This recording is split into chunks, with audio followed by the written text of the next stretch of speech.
Order! Order! You are an incorrigible delinquent at times. Behave yourself, man! Well, research has been published today looking at the economic and fiscal consequences of Mrs May's Brexit withdrawal deal. It found that a decade after Brexit, there would be a hit to GDP per capita of nearly 2% and 5.5% compared with remaining in the EU, whereas a no-deal Brexit would result in a reduction in GDP of more than that. That's 3.5%, and compared with remaining in the EU, nearly 9%. Well, those figures were compiled by UK in a Changing Europe by Professor Jonathan Portes, who's a former chief economist at the Cabinet Office. He's with us now. Also here, the businessman, Labour donor and chairman of Labour Leave, John Mills, and the Conservative MP and chair of the Health Select Committee, Dr Sarah Wollaston, who this afternoon is going to question the Health Secretary, Matt Hancock, on the impact of Brexit on the NHS. Welcome to you all.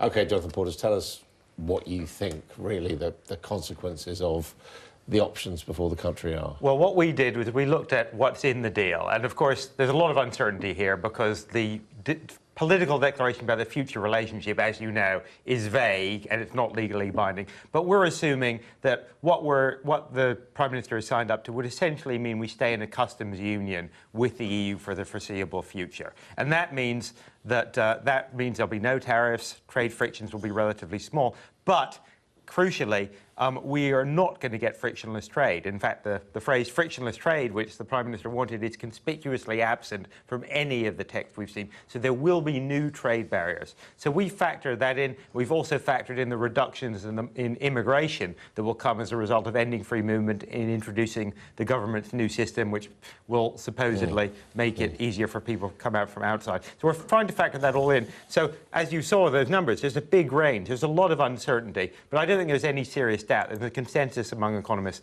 that the Theresa May's deal will make us significantly poorer compared to staying in, but equally, no deal would make us even poorer. So basically, you're saying any option other than, in economic terms, you think any option other than remaining is bad? Well, actually, the proposal which some people have been talking about, Norway Plus, where we stay in the single market and the customs union. Now, there are all sorts of complications with that politically, but from an economic point of view, if we actually stayed in the single market like Norway does and had a customs union on top of that, actually the differences between that and remain from an economic perspective would be pretty small.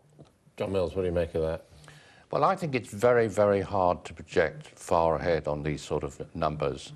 And if you look at the record of what's happened in the past, where projections were made when the referendum took place, was going to be a huge reduction in GDP, which didn't happen. I don't think that's your... Well, I mean, the short-term projections were wrong, and John's absolutely right. Short-term forecasting is really hard, but I would say that there's a really strong consensus that 10 years forward, if you have more trade barriers with your biggest trading partner, you're going to be poorer. John Mills. Well, I think it depends very much on other things. It depends on the exchange rate. I think there's very likely to be a fall in the exchange rate if there's no deal, which would help British exporters and stimulate the economy. I think it depends very much on what happens on lots of other parts of the world, what happens with Italian banks, what happens in Saudi Arabia, all these sort of issues. I think are going to have much more impact, actually, on the way things go. But you are a Brexiteer. Are you saying you're uncertain what's going to happen? Surely if you support Brexit, you should be saying, actually, we think happy days are ahead. Well, I think what's happened with the Brexit negotiations is that we've got into the wrong place.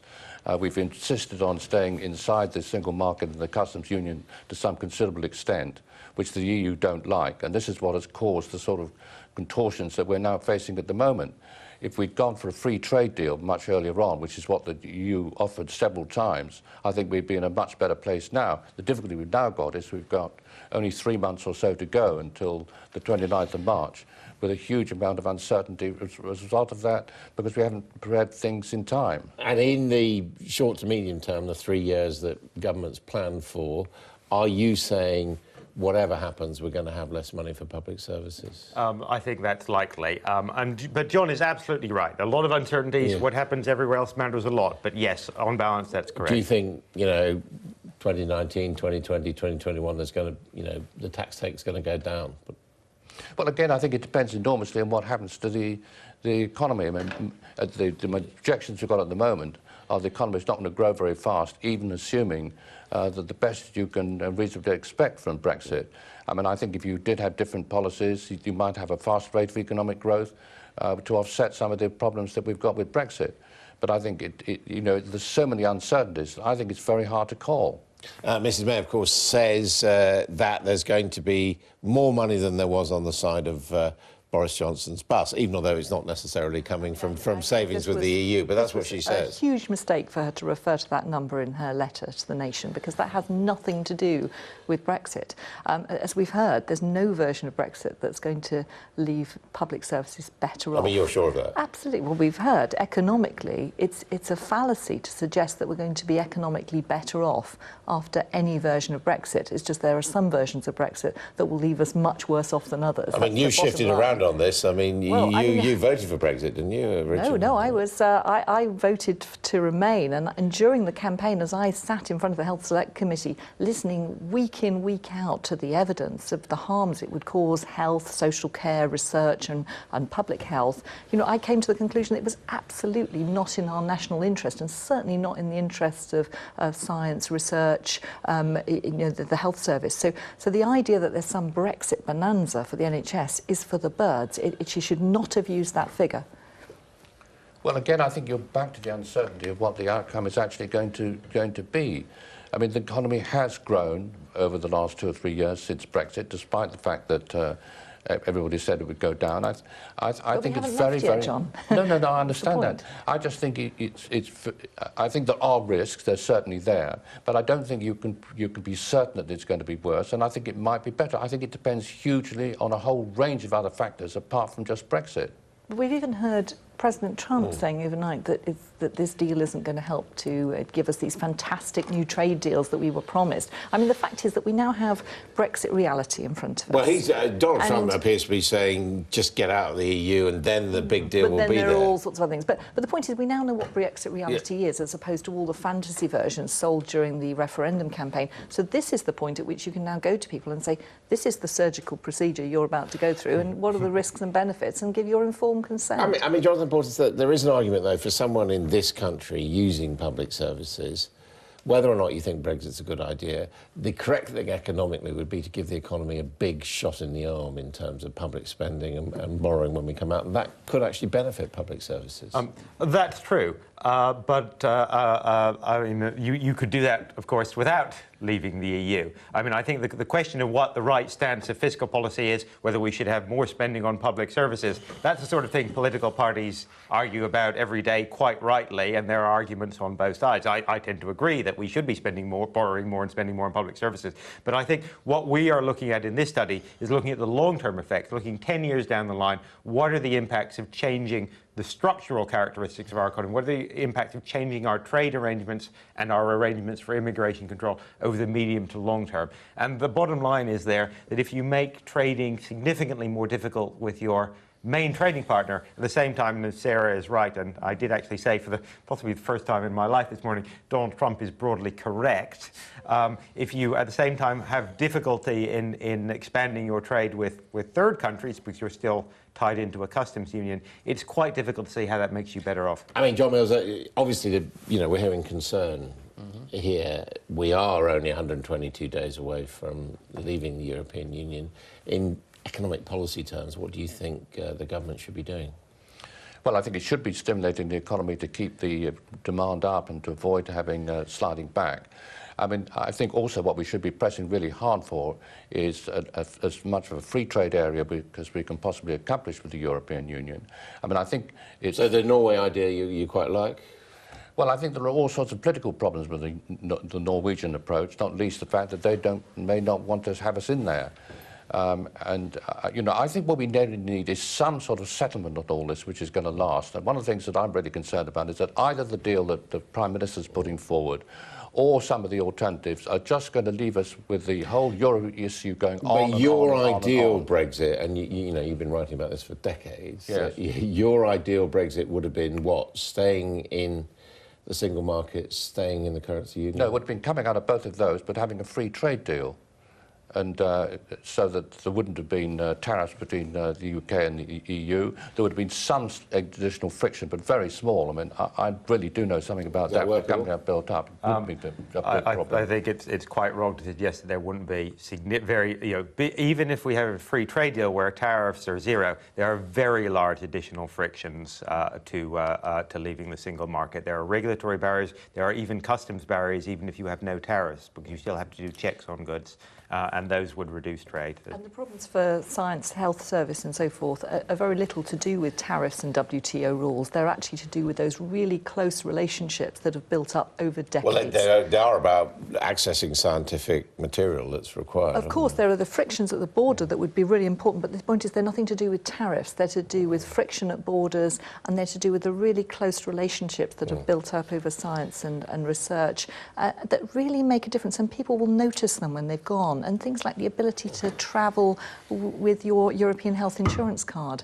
A lot of people will find themselves uninsurable and unable to travel, or at least at considerable extra expense. So in future. what are you going to be asking the Health Secretary for this afternoon? Well, I'm going to be asking for more clarity about the various products, medical devices and medicines and diagnostic supplies that we could run into difficulties with if there are frictions at the borders, and what's happening around the contingency planning for no deal, but also to try and shine a little bit more light on all the uncertainties that are there around our future relationships, because the 26-page future framework document is little more than a series of wish lists, I'm afraid. And I've got to ask you, where are you on the vote on the deal that's going to happen on? I think that Theresa May's written to the nation. She's doing her tour of the nation, saying she wants to ask people their views. Well, ask their views in a referendum that gives people the option to remain and her deal. That would be what I would do. That's the only way you get to a referendum,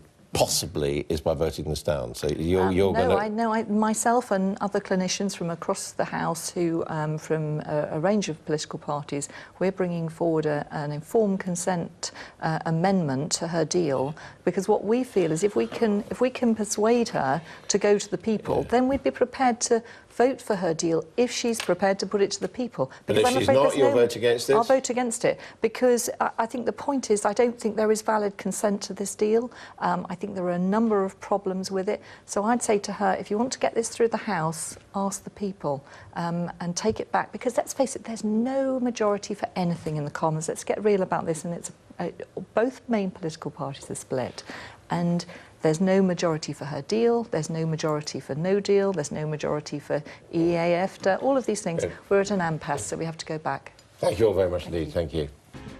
Back to our top story now, and Theresa May is in Northern Ireland this afternoon, the second stop on her Brexit roadshow as she tries to gather public support for her deal. It is likely to be harder for her to convince MPs before a crucial Commons vote. She's also had to quash criticism from the US president. So will she be able to get the public and her MPs on side? Let's speak to Ian Dunt, editor of politics.co.uk, and Caroline Wheeler, deputy political editor of the Sunday Times. Hello to you both. So the Prime Minister's embarked on her two-week tour, Wales and Northern Ireland so far today. Ian Dunt, I mean, it has a feeling of an election campaign, doesn't it? I can't work out for the life of me what she's doing out there. The people that she needs to convince are here in Westminster, and she's not doing a particularly good job of it.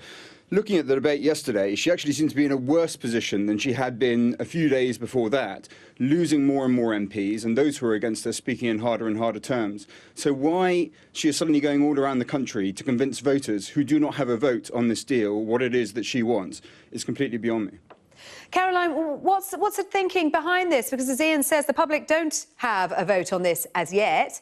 The MPs do. Why is she not staying in Westminster and trying to get their votes on side? I think the gamble here is that if she can convince the public that this is the right deal, then somehow they can put pressure on the MPs to back her plan. The problem is, as Ian said, actually what's happening is here at Westminster, people are talking. I've spoken to a number of MPs today, some of whom were expected to potentially back the Prime Minister's deal, who are rowing away from that now because the scale of the number of MPs that are now coming out, and we're now about 95 Tory MPs who've come out and publicly said they'll vote down her deal, that they're now thinking, well, why should I be the one to stick my neck out, particularly if they're a Labour MP, and vote for this deal when the scale of the defeat is looking so massive? Is she banking in, Dunt, on MPs coming under pressure from their constituents? The message that we seem to be getting from the Prime Minister in Number 10 is that the public are sick of Brexit, sick of the divisions. They want us just to get on with it and deliver it. Surely, because it's the only possible sort of analysis you can really make of her strategy is if this is what she's doing, she must be thinking that constituents will write to their MPs. There's not a lot of good signs of that. I mean, you look at the polling, people don't like the look of this deal at all. But I mean, it was interesting that you point out that element of her language. Now, we've known for a while that that's some of the most effective language you can use with voters, is to go, look, we're going to get it done, we're going to get it out the way. Because people are bored of it for very good reason. It's an incredibly boring topic. And we all have to talk about it forever and ever. And her best argument is to say, this is the end of the conversation. It's a lie, by the way. I mean, we will be talking about this for years, no matter what happens now, no matter what her deal was, or even if she didn't get one. But nevertheless, it's effective. And so she's using it, and it must be, as you say, to get the public to lobby the MPs. But that seems to me a sort of second-order strategy and a very, well, frankly, not a very smart one, given the severity of the moment in which she finds herself in. Given the parliamentary maths here, Caroline, which hasn't been adding up for some time now, I mean, you're suggesting that it's getting even worse, but is this her best possible bet? Well, I don't know if it's her best possible bet. At the moment, it seems like the only bet that she can potentially have to change things at all. I mean, there are MPs, a bit like we're discussing here, really scratching their heads and waiting for that kind of light bulb moment to work out what the strategy is. I mean, it seems like a very, very high-risk strategy to go into a vote knowing that you're going to lose it. So whether or not they're pricing that in and thinking that actually they'd have a better shot second time round, that seems to be all part of the gamble. And Ian, some more bad news for the PM today. Michael Fallon, known as a staunch defender of the government, a safe pair of hands, could be relied on to toe the party line, and he has come out and said the deal is doomed. How damaging is that? Yeah, it's extremely damaging. He was an ally of hers. He's also sort of stalwart on the Tory benches. But again, I mean, one struggles to be surprised by this because the deal is so spectacularly bad that you have to be very imaginative to sort of think who it is in this world who would want to support it. She went into it with sort of two clear aims. The first was get rid of free movement, means you've got to leave the single market. The second one was make sure there's no border in Ireland, means you've got to stay in the customs union and the single market for goods. And that gets you into this very contorted, bizarre position where you're sort of close to the EU, but not so close that it does any economic good. Far away, but not so far away that you have any sort of proper independence from it. And so you look at that and you think, well, who on earth would support this thing? And the answer to that is Theresa May. And there are no further answers. So then you look at someone like Fallon who wants to be loyal. He's not the kind of type to go off and do this, who would traditionally be backing her. And you think, well, even he can't find a possible reason to do so. And here she is. Caroline, if Michael Fallon's saying it, then what hope is there for the Prime Minister? Well, I think, as I said before, I mean, I think the issue is whether or not she thinks there's any chance she can get through this deal the first time around. The second, if that's already priced in, she needs to think about what she can do the second time around and whether there's going to be some kind of economic pressure, perhaps if there's a clamour around no deal that might start to make some MPs think again about whether or not they should be backing her deal. That seems to be her only choice at the moment. And as Ian said as well, banking on the idea that people are going to get so bored of the argument that actually they just want this conversation to stop. The nation has switched off. They just want it to go away. And if this is the best way of doing it, perhaps that might persuade some of them to vote for it. But there's no real tactic in either of those two things. And Caroline, Donald Trump not giving her any assistance either in the past 24 hours. No, I mean, this is supposed to be our closest ally, the people with which we're supposed to have this special relationship. And again, Donald Trump has come out, having previously criticised the deal and then been forced to row back on it when he visited the country earlier on this year. He's again suggested that it will make it difficult for the UK and the United States to have any kind of meaningful trade deal. Not very helpful when really the Prime Minister needs all her friends at the moment to rally behind her. And Ian, so we have this two-week tour of Britain, and then we have the 5 days of debate, TV debate between the Prime Minister and Jeremy Corbyn, leading up to the meaningful vote on December the 11th. In terms of that TV debate, how's the Prime Minister going to fare? I imagine that she'll be completely dreadful and maybe as bad or maybe slightly worse than Jeremy Corbyn. So the idea that we're going to have to sit through this debate is quite extraordinary, really. The two of them are profoundly evasive on this issue. They refuse to discuss the details of their plan. Jeremy Corbyn, as far as I can tell, doesn't have a plan at all. Theresa May, she is utterly unable to be honest about a single element of it, and in fact goes out of her way to mislead parliamentarians and the public about what it entails.